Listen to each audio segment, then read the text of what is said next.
Hello, and welcome to today's Opt to Thrive Manage Your Mind Mindful Moment.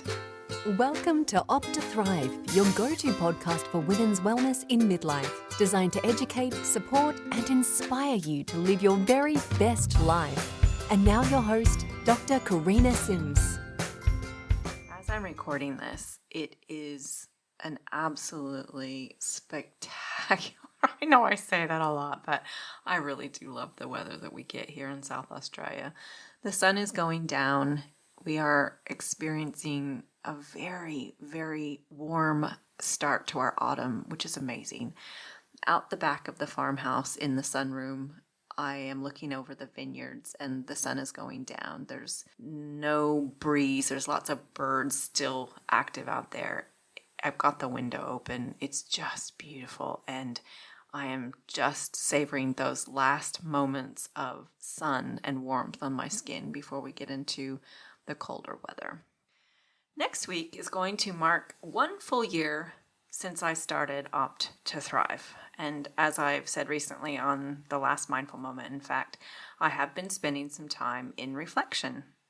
Today, I listened to that very first episode, the who and why of Opt to Thrive, and I reflected on what I had hoped that Opt to Thrive would be and whether I have accomplished that. And I think I have, for the most part. I think it's hard to talk about some things on my own and avoid sounding like boring medical speak, but I think I've done okay. And I have decided into the next year, I'm going to have a few more guest speakers. So next week, in fact, the very first episode of season 2 is starting off with a bang. I have a discussion with Andrea Picket, who is a midlife woman herself, and she's also a pelvic health physio with years of experience. And we have a discussion about what pelvic health means and how to maintain a healthy pelvic floor and hopefully avoid urinary incontinence, which is one thing that most of us midlife women are very afraid of having one day. That episode's going to be packed full of wisdom and take-home, so I'm really thrilled to have that starting off the next season. But for today's mindful moment, I wanted to talk about the gifts of menopause.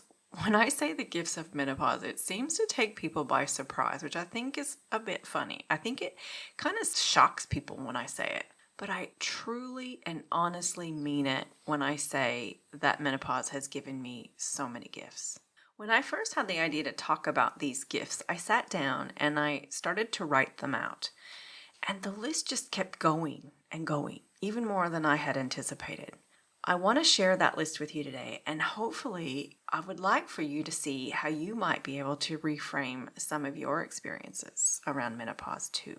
Okay, so if menopause hadn't given me the gift of fucked up sleep, waking me up multiple times through the night and reducing my restorative sleep, I wouldn't have learned to practice healthy sleep hygiene, which in and of itself improves health and lowers risks of multiple chronic health conditions. I would not have respected sleep the way that I do now. Respect and appreciate and savor it. And if alcohol didn't add on to that same effect on my sleep that menopause was having, I would still very likely be drinking Savvy most nights of the week in my great big luxurious wine glass that I finally got around to measuring in terms of standard drinks. Turns out it was just under 2.5 standard drinks in a glass. So, menopause has given me the gift of less alcohol, which was putting me at increased risk of multiple cancers, because that's one of the things that it does.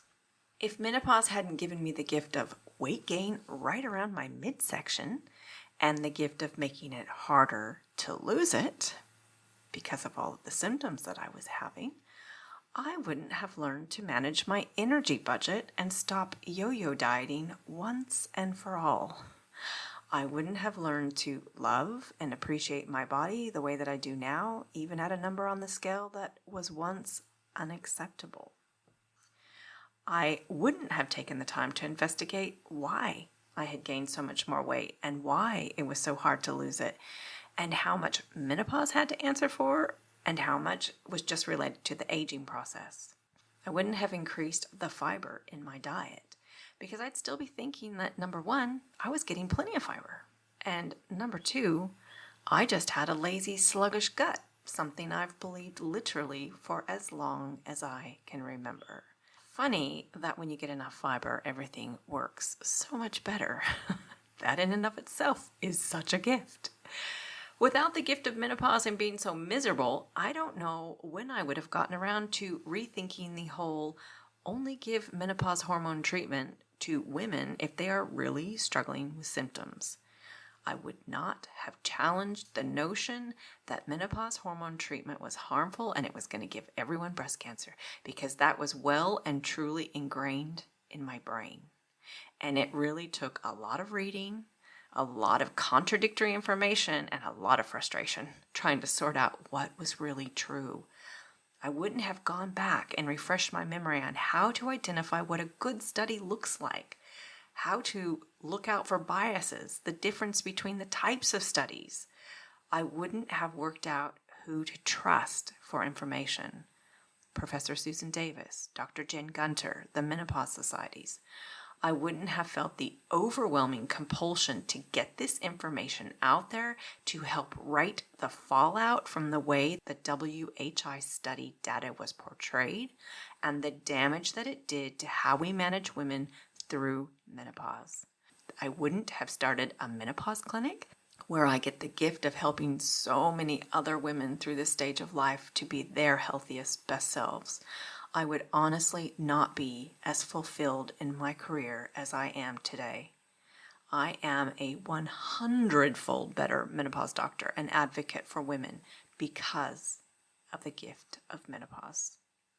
I wouldn't have learned that I can be a morning person, and I wouldn't have experienced the true joy of repeatedly seeing the sun come up over and over and over again and really actually enjoying it. I wouldn't have had brain fog and gotten a taste of what dementia must be like in those early stages when you still have insight and you know something's not right. How demoralizing, embarrassing, anxiety-provoking, and sometimes downright scary that it can be. I would never have known what it feels like to go viral on social media and have 2 posts that have nearly 2 million views each, giving information to people all over the world who are starving for this information, who are unsure who to trust, what to listen to. Men who didn't realize these effects on a woman's body. Women who thought they had to grin and bear it, that there was no treatment. I wouldn't have started this podcast, which has stretched me and grown me as a person, as a creator, and as a doctor. It has deepened my knowledge in so many ways. It has fed my spirit through the creativity I get to exercise each and every week as I brainstorm new topics and decide how to put each episode together.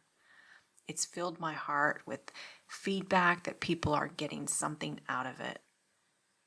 Without the gift of menopause, I would still be avoiding using the word menopause at all costs when it came to using it in reference to myself. And now I use it multiple times a day, unashamedly. My girlfriends use it. My family uses it. It is a natural part of a woman's life if she is fortunate enough to get here, and that is me. I am so full of gratitude to still be here, enjoying all of these precious gifts. Better overall health, less risk of chronic disease and cancer, more fulfilled as a person and as a doctor, more confident, less constipated, and truly content. I hope the same for you too. Have a great week, everyone, and I'll see you next week when we start season 2 of Opt to Thrive. So excited for all the things to come. The Opt to Thrive podcast is designed for information purposes only and is not engaged in the giving of medical advice. The information provided on the podcast should not be used for diagnosing or treating a health problem or disease. In no way should the information provided by Opt to Thrive be considered medical advice, and at all times the advice of a medical professional should supersede recommendations from Opt to Thrive. If you have or suspect you may have a health problem, you should consult your healthcare provider. The views expressed in this podcast are purely that of Dr. Sims and do not in any way reflect those of the institutions she contracts her medical services to. Thank you for listening to Opt to Thrive. If you've enjoyed listening, please rate and share the podcast. You can visit our website at opttothrive.com and leave a comment for any subjects you would like to hear more about.